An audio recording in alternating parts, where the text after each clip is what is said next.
Sir Amaravati ఉద్యమాలు చాలా మంది మీరంటే ఉద్యమాలు చేశారు, రైతులు చేశారు, ఎస్సీ అంతా చేశారు. అమరావతి ఉద్యమాలు జరిగినటువంటి చాలా మంది అనేక మంది కేసులు పెట్టారు. ఇప్పటికీ కేసులు తిరుగుతానే ఉన్నాయి. అవును, దాని మీద కేసులు ఎత్తేయటం అలాంటి ప్రస్తావన లేదు. మేము రిప్రజెంట్ చేశాము.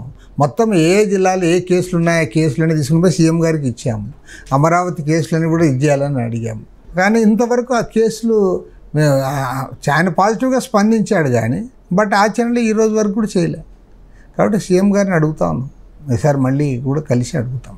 సార్ పవన్ కళ్యాణ్ గారు రేషన్ బియ్యాన్ని అక్రమంగా తరలించే రేషన్ బియ్యాన్ని మాఫియా మీద మొన్న కాకినాడ పోర్టుకి వెళ్ళి ఇచ్చేసారు, సీజ్ చేశారు.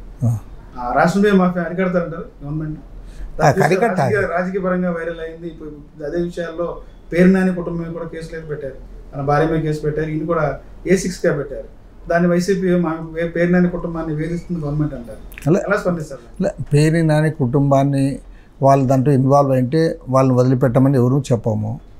కానీ రాజకీయంగా ఎవరిని వేధించకూడదు అనేది మా పార్టీ ఇది.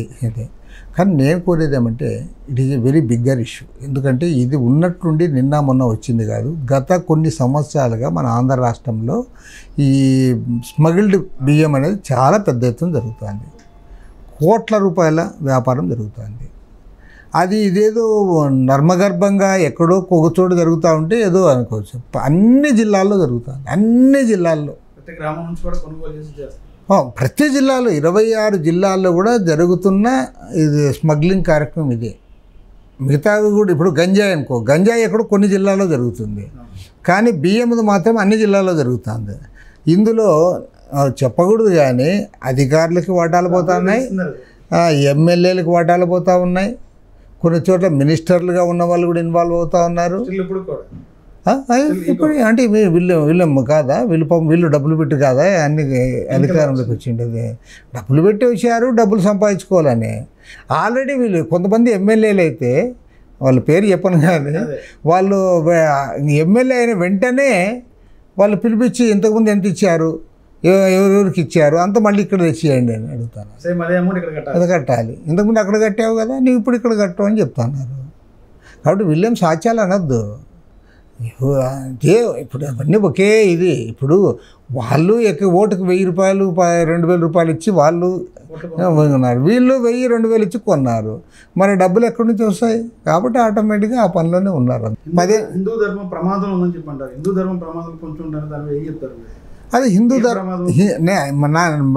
నన్ను అడిగితే మీరు అధికారంలోకి వచ్చిన తర్వాత మైనారిటీ మతస్థులను 2వ శ్రేణి పౌరులుగా చూస్తున్నారు. ముస్లింలను మీరు కించపరుస్తున్నారు. పదే పదే వాళ్ళని కించపరుస్తూ మాట్లాడమే కాదు, రాజకీయ రంగంలో కానీ ఇతర రంగాల్లో కానీ ఎక్కడ వాళ్ళని కనపడకుండా కనుమరుగు అయ్యేటట్లు చేస్తున్నారు. బీజేపీ ఎంత పెద్ద పార్టీ, ఇవాళ సెంట్రల్ క్యాబినెట్లో ఒక్క ముస్లిం లేడు. భారతదేశ వ్యాప్తంగా దాదాపు 18 కోట్ల మంది ముస్లింలు ఉన్న దేశంలో ఇవాళ ఒక్క సెంట్రల్ మినిస్టర్ లేడు అక్కడ. నువ్వు ఎక్కడ కీలకమైన స్థానాల్లో వాళ్ళని పెట్టవు, వాళ్ళకి కనీసం ఒక ఎంపీ టికెట్ ఇవ్వవు, ఒక పెద్ద పెద్ద రాష్ట్రాల్లో ఒక ఎమ్మెల్యే టికెట్ ఇవ్వవు. నువ్వు రాజకీయంగా వాళ్ళ ఒకవైపు ముస్లింలను వాళ్ళ క్రైస్తవులను అణగదొక్కుతూ మళ్ళీ హిందూ మతానికి ప్రమాదం ఏర్పడింది అంటున్నావు. హిందూ మతానికి ప్రమాదం ఎట్లా ఏర్పడింది అంటే మీ నుంచి ఏర్పడింది. ఎందుకు? హిందువులను వాళ్ళకి వ్యతిరేకంగా మీరు తయారు చేస్తున్నారు. ఏదో ఒక రోజు వాళ్ళను మైనారిటీలు కూడా అనుకుంటారు హిందూస్ మాకు వ్యతిరేకమని. కాబట్టి ఏమంటే ప్రమాదం తప్పకుండా విద్వేషాన్ని రెచ్చగొడుతూ ఉన్నారు, పెంచుతూ ఉన్నారు. స్లో పాయిజన్ పెట్టిన వాళ్ళు పెంచుతూ పోతూ ఉన్నారు. కాబట్టి ఇప్పుడు వారైనా మన మాదిరి మనుషులే కదా, వాళ్ళు చదువుకున్నారు. నువ్వు పదే పదే వాళ్ళని కించపరుస్తూ వాళ్ళని అన్నింటిలో దూరం పెడితే వారేమనుకుంటారు? అరే ఈ దేశంలో మాకు ఇది ప్రాతినిధ్యం లేదా, మేము ఈ దేశ పౌరులం కాదా, లేకపోతే మాకు భాగస్వామ్యం లేదా? ఇప్పుడు వాళ్ళ భారతదేశ స్వాతంత్ర పోరాటంలో ఇవాళ ఈ ఆర్ఎస్ఎస్ వాళ్ళు వీళ్ళెవరు పాల్గొనలే, కానీ ముస్లింలు పాల్గొన్నారు. ఆర్ఎస్ఎస్ వాళ్ళు ఎవరైనా పాల్గొంటే వాళ్ళు చెప్పమని ఎవరు పాల్గొన్నారు? ముస్లింలు చాలామంది పాల్గొన్నారు, జైళ్ళకు పోయారు, ఆస్తులు పోగొట్టుకున్నారు, ప్రాణాలు పోగొట్టుకున్నారు, చాలామంది పోయారు. ముస్లిం అమరవీరులు అయ్యారు వాళ్ళు.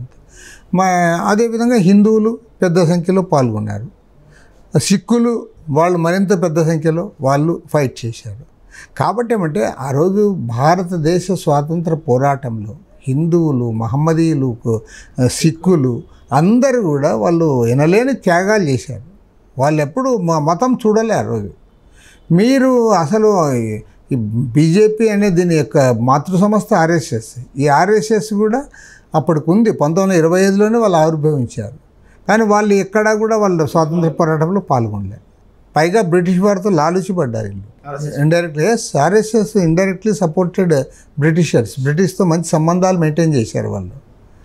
మరి వారు ఇప్పుడు వచ్చి వారు ఇస్తున్నారు సర్టిఫికెట్లు, ఎవరు దేశభక్తుడు, ఎవరు దేశభక్తుడు. అసలు మీ దేశభక్తి ఏంటి అని నేను అడుగుతాను. తర్వాత మీరు ఇప్పుడు మీరు పదే పదే హిందువులకు ప్రమాదం ఏర్పడింది, పదే పదే హిందువుల కోసం మేము ఉన్నామని చెప్పేవాళ్ళు, హిందువుల కోసం మీరు చేసింది ఏమిటి? ఎక్కడన్నా మసీదులకు వ్యతిరేకంగా కూడగొట్టి లేదంటే మధ్యకాలంలో ఎక్కువగా పదాన్ని ఉపయోగించుకొని పవన్ కళ్యాణ్ గారు డిప్యూటీ సీఎం ఆ పదాన్ని ఉపయోగిస్తారు. మొన్న ఎన్నికల ప్రచారంలో డిప్యూటీ సీఎం గురించి నువ్వు ఎక్కువ చెప్పొద్దు. డిప్యూటీ సీఎం చెప్పిన దాంట్లో మహారాష్ట్రలో ఆయన చెప్పినా, ఇక్కడ అమరావతిలో చెప్పినా, అతను ఈజ్ నాట్ సిన్సియర్ అబౌట్ సనాతనవాదం. అతను హిమ్సెల్ఫ్ ఈజ్ ఎ సెక్యులర్. పాపం ఆయన క్రిస్టియన్ పెళ్లి చేసుకున్నాడు, వాళ్ళ ఫ్యామిలీ సెక్యులరు. వాళ్ళ చిరంజీవి గారు ఉన్నారు, చిరంజీవి కదా మెయిన్ మెగా ఫ్యామిలీ అంటే. చిరంజీవి గారు ఆయన సెక్యులరే, వాళ్ళ కుటుంబము సెక్యులరే.